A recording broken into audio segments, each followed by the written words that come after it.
Magandang araw kaibigan! Tuloy po kayo sa Felicidad's Channel. Sa mga kwento ng buhay at pag-ibig na hinalukay sa natatagong baul ni Felicidad.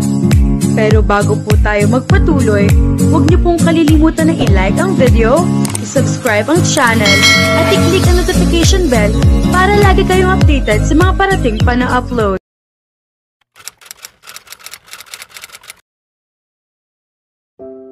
Naligo na muna si Alanis at nagbihes bago binuksan ng French doors at lumabas sa veranda. Dala ang tray ng almusal na ipinasok na ni Nita sa kanya habang nasa shower siya. Tinanghali siya ng gising. Tulad ng mga ibang nagdaang gabi, ay hindi madali para sa kanya ang matulog. Pinuno niya ng hanging dagat ang dibdib. She could even taste the salty air. Sa di kalayuan, ay tila nagsasayaw ang liwanag ng araw sa mga sul-na-sul na dagat. Naupo siya sa wicker chair and took a sip of her coffee. Nang mapakunot siya, ibinaba ang tasa sa platito at muli ay tinanaw niya ang dagat sa bahaging iyon ng veranda. Ganoon din ang mga puno ng niyog at mga halaman. Bukod sa wala siyang matanaw, kahit isa sa mga tauhan na karaniwan na ay simpleng naglalakad sa buong paligid na tila mga turista ay naroon ng tila nakakabinging katahimikan. Kahit yata mga ibon ay wala. Kahit ang kaluskos na mga dahon ng niyog ay hindi rin niya naririnig. But of course, the soft wind still blew. Lamang para kakaibang katahimikan. Good morning. Tumingala siya and looked straight into a pair of familiar stormy eyes. Her heart skipped a beat. Every cell in her body felt the impact of him. Mula sa batipon ng katawan nito, to his powerful sexuality, and to his nagising at ang inaakala niyang katahimikan ng buong paligid ay isang pagkakamali sa bahagi niya.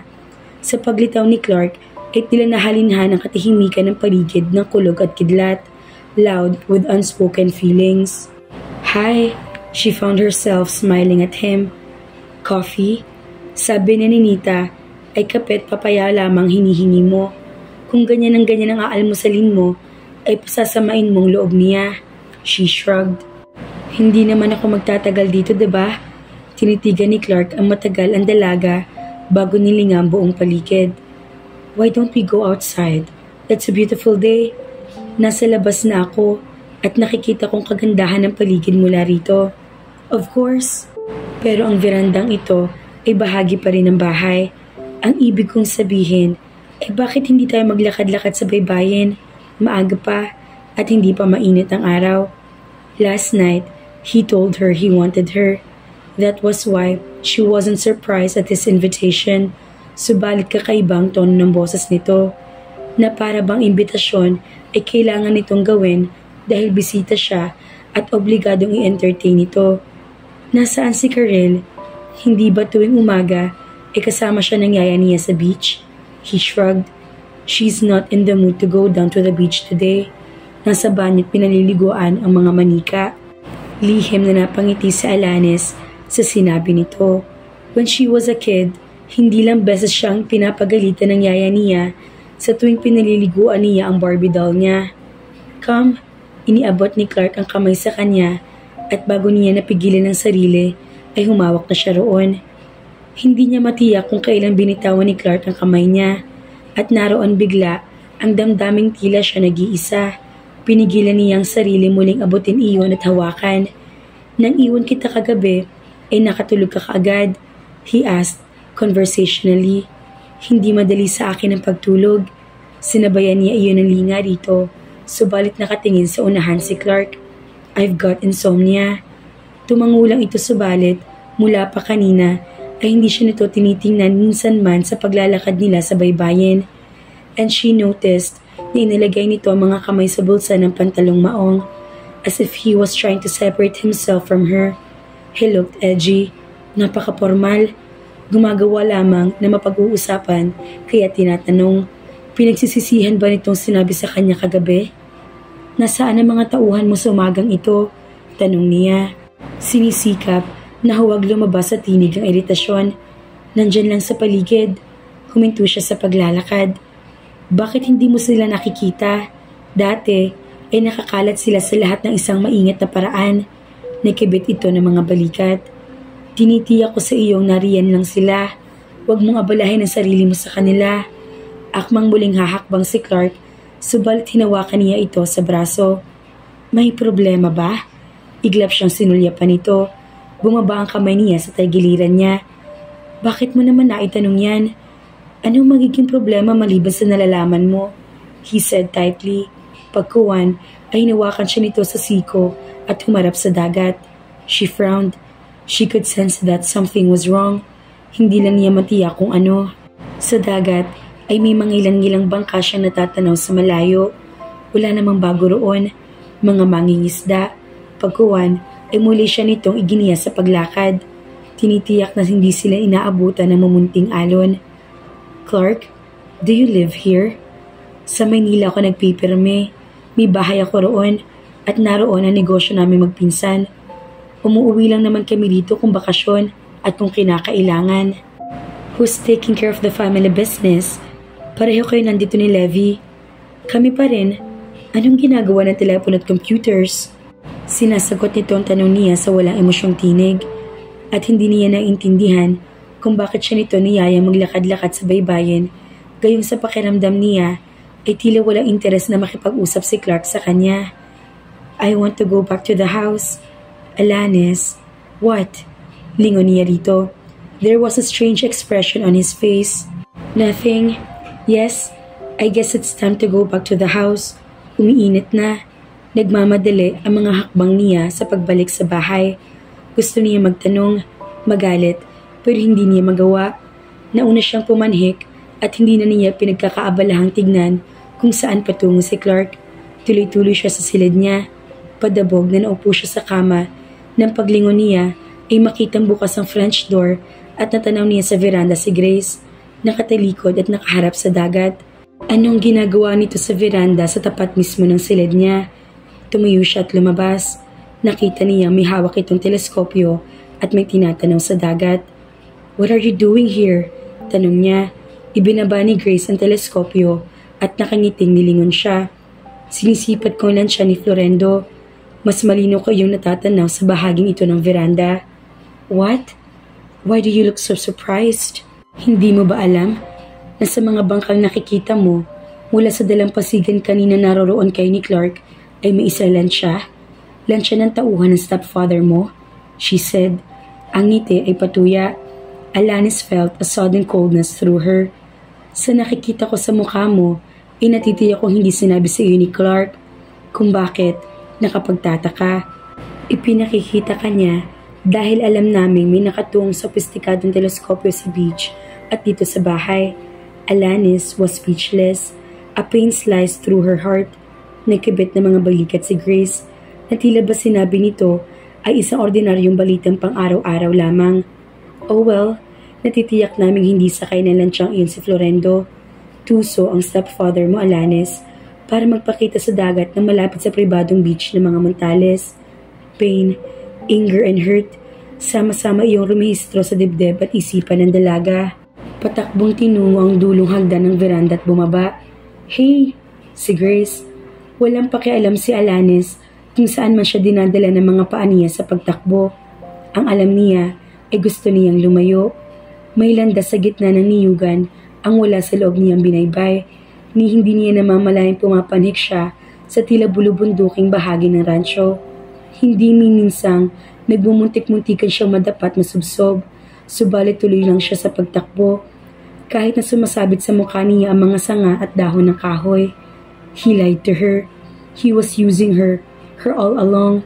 He charmed her, made her like him, admired him by being kind.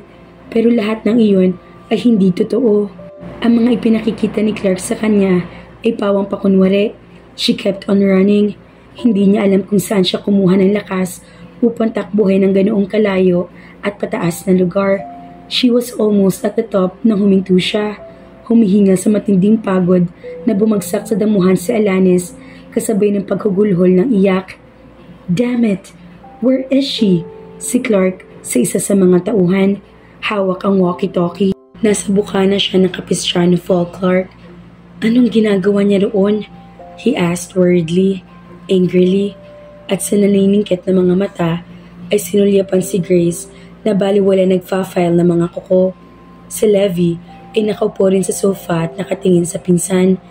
Nagtataka sa pag-aalala nakikita sa mukha ni Clark. Wala, Clark. Sagot ng tauhan mula sa walkie-talkie. Nakaupo at nakasandal sa puno ng niyog at humihingal. Hindi birong tinakbo niyang iyon, papanhik sa burol. Hindi ba siya nasaktan? Is she okay? Patuloy nito, paikot-ikot sa sala.